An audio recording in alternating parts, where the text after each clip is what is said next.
Hello friends, स्वागत है आपका सीटेट गुरुजी के यूट्यूब चैनल पर।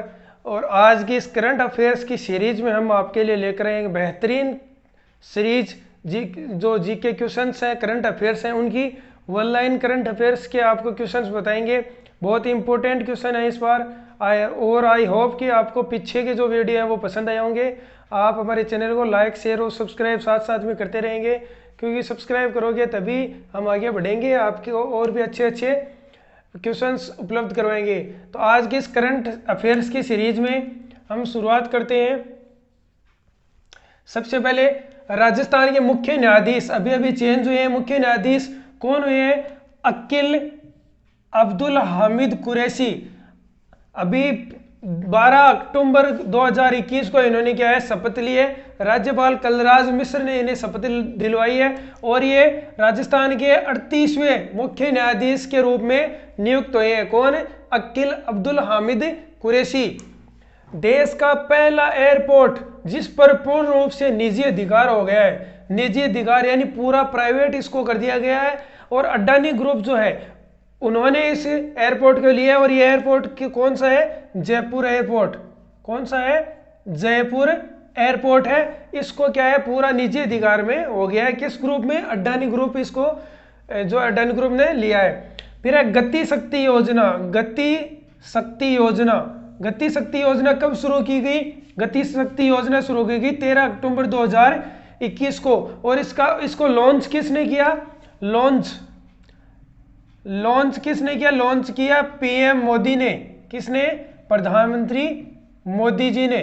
ठीक है, तो मोदी ने इसको लॉन्च किया। इसका मुख्य उद्देश्य है कि जो भी विकास कार्य चल रहे हैं उन सभी विकास कार्यों को गति देना, सभी कार्यों को गति देना, ये इसका क्या है, मुख्य उद्देश्य है।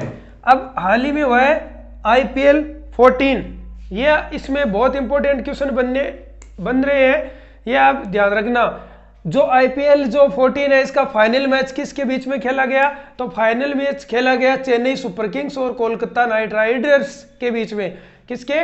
चेन्नई सुपर किंग्स और कोलकाता नाइट राइडर्स के बीच खेला गया। विजेता इसमें कौन रही? चेन्नई सुपर किंग्स टीम जो है वो इसमें विजेता रही। और उपविजेता कौन रहा? कोलकाता नाइट राइडर्स इसमें उपविजेता रहा। इसके बाद में बात करते हैं कि ऑरेंज कैप किसको मिली है। ऑरेंज कैप उसको मिलती है जो इस सीरीज में, जो IPL की जो सीरीज चलती है, जैसे 14 सीरीज है, तो इस सीरीज में सबसे अधिक रन किसने बनाए हैं उसको मिलती है ऑरेंज कैप। और जो जिसने सबसे अधिक विकेट लिए हैं उसको मिलती है पर्पल कैप। तो ऑरेंज जो कैप है वो किसको मिली? ऋतुराज गायकवाड़। किसको? ऋतुराज गायकवाड़ को मिली। और ये चेन्नई टीम से है और इन्होंने कितने रन बनाए? 635 रन इन्होंने बनाए। फिर है पर्पल कैप। पर्पल कैप किसको मिली? हर्षल पटेल को। किसको मिली? हर्षल पटेल को मिली। और ये कौन सी टीम से संबंधित है? बेंगलुरु टीम से संबंधित है। और इन्होंने कितने विकेट्स लिए? 32 विकेट्स लिए, यानी 32 विकेट इन्होंने लिए, इसलिए इनको कौन सी कैप मिली? पर्पल मिली। तो ऑरेंज और पर्पल कैप हो गई। इस बार का fair play award, fair play award किसको मिला? राजस्थान रॉयल्स को। किसको? राजस्थान रॉयल्स को मिला। और जो सर्वश्रेष्ठ आपका कैच किसने पकड़ा? तो सर्वश्रेष्ठ कैच को इसमें रखा गया कि सर्वश्रेष्ठ कैच जो है वो किसने लिया? तो सर्वश्रेष्ठ कैच लिया रवि बिश्नोई ने। किसने? रवि बिश्नोई ने लिया। और ये कौन सी टीम से संबंधित है? पंजाब किंग्स से संबंधित है। उस टीम में ये रवि बिश्नोई है। फिर बात करते हैं कि गेम चेंजर ऑफ सीजन, यानी जो ये सीजन IPL 14 जो सीजन थी, इस सीजन में game changer of the season कौन रहा?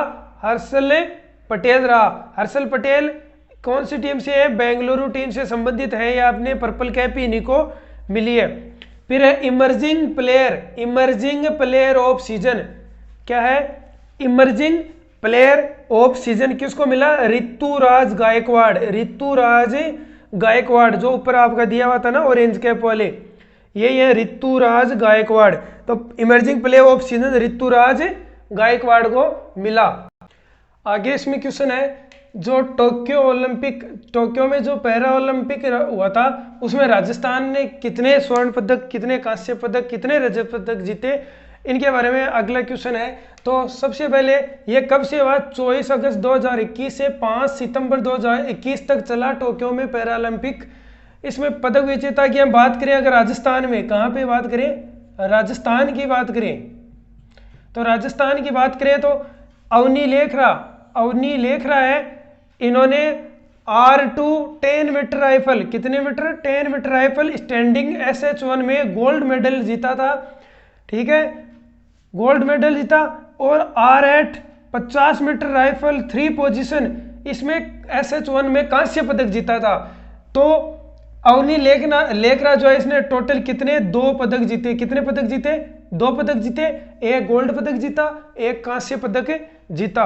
और ये जो है इन्होंने एक रिकॉर्ड भी बनाया है, एक ओलंपिक में 2 पदक जीतने वाली पहली भारतीय महिला बनी है। कौन? अवनी लेखरा, ठीक है, याद रखना इसको, जो राजस्थान यूनिवर्सिटी में अध्ययनरत है। एक ओलंपिक में, यानी एक ही ओलंपिक में 2 पदक जीतने वाली पहली भारतीय महिला कौन है? अवनी लेखरा है। इन्होंने कौन सा जीता? एक गोल्ड जीता, एक कांस्य जीता, ठीक है, यानी गोल्ड और ब्रॉन्ज मेडल इन्होंने जीते। स्वर्ण पदक जीतने वाली पहली महिला, यानी भारत की पहली महिला जिसने स्वर्ण पदक जीता है वो भी कौन है? अवनी लेखरा है। 2 नंबर पर थे, यह आपकी अवनी लेखरा हो गई राजस्थान में। अब कृष्णा नागर जो थे उन्होंने पुरुष स्पर्धा बैडमिंटन में क्या है? स्वर्ण पदक जीता। कौन सा जीता? स्वर्ण पदक। किसमें? बैडमिंटन में जीता। तो इनका हो सकता है कि कृष्णा नागर का संबंध किस खेल से है? तो बैडमिंटन से है, ठीक है। देवेंद्र झाझड़िया जो झुंझुनू से है, देवेंद्र झाझड़िया, इन्होंने क्या किया था? इन्होंने सिल्वर मेडल जीता। और किस में जीता? जेवलियन थ्रो, ठीक है, क्या जीता? रजत पदक जीता। फिर है सुंदर सिंह गुजर, इन्होंने जेवलियन थ्रो में इन्होंने जीता। और कौन सा पदक जीता? कांस्य पदक जीता। ये एथलेटिक्स में आते हैं जेवलियन थ्रो, तो इन्होंने क्या जीता?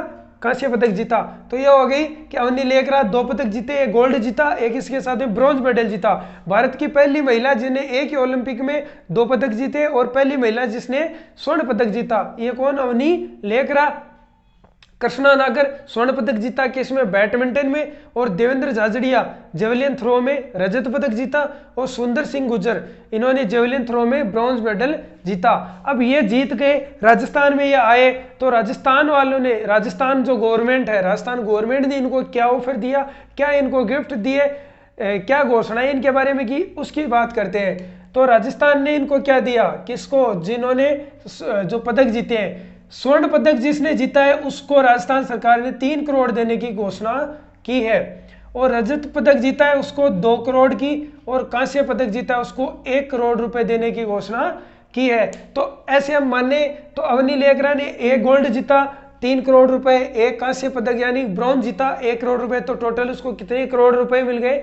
4 करोड़ रुपए की राशि उनको मिली। और बाकी रजत वालों को 2 कांस्य पदक को 1 करोड़ मिली। इसके साथ में ही उनको क्या है? एक सरकारी नौकरी देने की घोषणा भी राजस्थान सरकार ने की है। प्लस अगर शहर में जाते हैं तो शहर में उनको एक प्लॉट मिलेगा, और अगर ग्रामीण क्षेत्र से बिलोंग करते हैं तो ग्रामीण क्षेत्र में उनको एक 25 बीघा की भूमि अलॉट की जाएगी। ये सारा है पैरालंपिक में राजस्थान सरकार ने इनको दिया है। 3 करोड़, 2 करोड़, 1 करोड़ प्लस सरकारी नौकरी, प्लस शहर में है तो उनको प्लॉट मिलेगा रहने के लिए, और अगर ग्रामीण क्षेत्र से है तो 25 बीघा भूमि उनको मिलेगी। ये थी अपनी पैरालंपिक की बात, जिसमें राजस्थान की क्या भूमिका थी और राजस्थान सरकार ने उनको क्या दिया, कौन कौन से मेडल जीते, ये सारी जानकारी। अब बात करते हैं अब आगे राष्ट्रीय शिक्षक पुरस्कार, ठीक है, जिसको राष्ट्रपति जी ने इनको सम्मानित किया। राष्ट्रीय शिक्षक पुरस्कार उनको मिलता है जो अपने क्षेत्र में बहुत अच्छा कार्य करते हैं, इनोवेशन करते हैं, नवाचार, अलग अलग नए नवाचार करते हैं, उनके ऊपर मिला। तो इनमें किस किस को मिला ये महत्वपूर्ण है। तो अचला वर्मा है, इनको मिला। ये गणित शिक्षिका है, इन्होंने मनोरंजन के साथ में गणित की कैसे पढ़ाई की जाए इस पर बच्चों को फोकस रखा अपनी जो शिक्षण का, इसलिए इनको राष्ट्रीय शिक्षक पुरस्कार से सम्मानित किया गया। दूसरा है जय सिंह, ये वरिष्ठ खेल शिक्षक हैं और इन्होंने अपने स्तर पर और ग्रामीण जो परिवेश के जो लोग हैं उनसे संपर्क कर कर बैडमिंटन, वॉलीबॉल, कबड्डी के बहुत बढ़िया ग्राउंड इन्होंने बना दिए हैं। इसके बाद हम बात करते हैं दीपक जोशी। कौन? दीपक जोशी। दीपक जोशी विज्ञान शिक्षक हैं और इन्होंने विद्यार्थियों के साथ में मिलकर नए नए प्रैक्टिकल किए, नई नई चीज़ें बनाई। तो विज्ञान से संबंधित जो भी चीज़ें वो नई नई चीज़ें बनाई, इसलिए इनको क्या है, राष्ट्रीय शिक्षक पुरस्कार दिया गया। ये थी राष्ट्रीय शिक्षक पुरस्कार में राजस्थान की भूमिका। अब बात करते हैं कि 60वीं राष्ट्रीय ओपन एथलेटिक्स चैंपियनशिप 2021 जो है वो कहाँ हुई और राजस्थान में उसकी क्या स्थिति रही, क्या स्तर रहा। तो राष्ट्रीय 60वीं जो 60 राष्ट्रीय ओपन एथलेटिक्स चैंपियनशिप 2021 थी, वो थी 15 से 19 सितंबर 2021 को हुई। कहाँ हुई?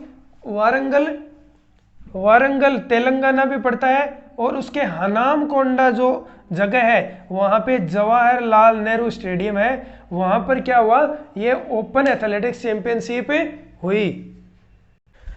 आगे जो है कि इसमें पदक कौन कौन से जीते राजस्थान ने ओपन जो चैंपियनशिप थी उसमें। तो राजस्थान में जो पदक जीतने वाले हैं उनमें स्वर्ण पदक किस किस ने जीता? स्वर्ण पदक जीता मंजू बाला ने। किसने जीता? मंजू बाला ने जीता। किसमें? Hammer throw. इन्होंने हैमर थ्रो में क्या जीता? स्वर्ण पदक जीता। और इन्होंने 2014 में एशिया खेलों में, जो एशियाई खेल होते हैं उसमें भी इन्होंने 2014 में ब्रॉन्ज मेडल जीता था।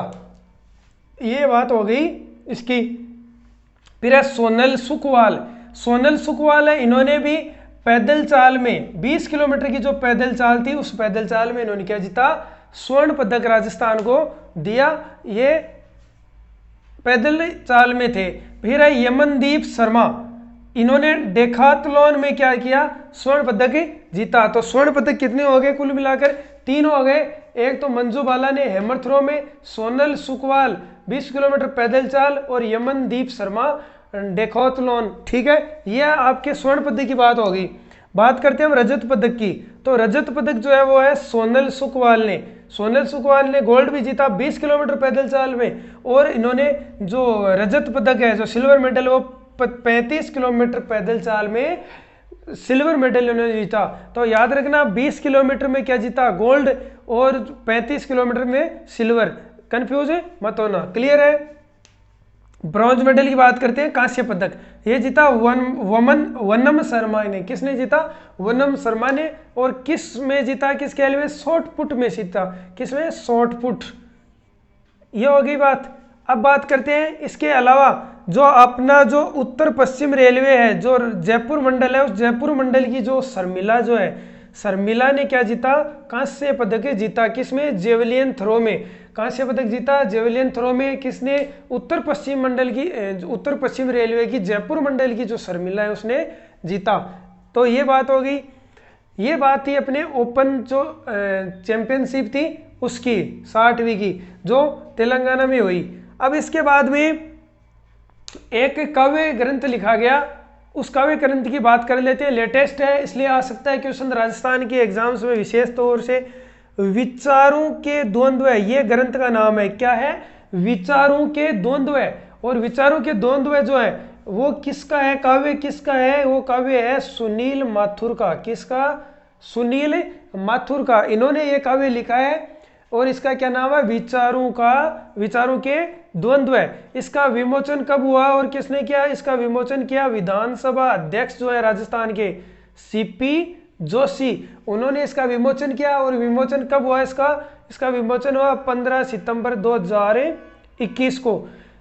इस जो काव्य है इसमें 25 कविताओं का संग्रह है। कितनी कविताओं का संग्रह है?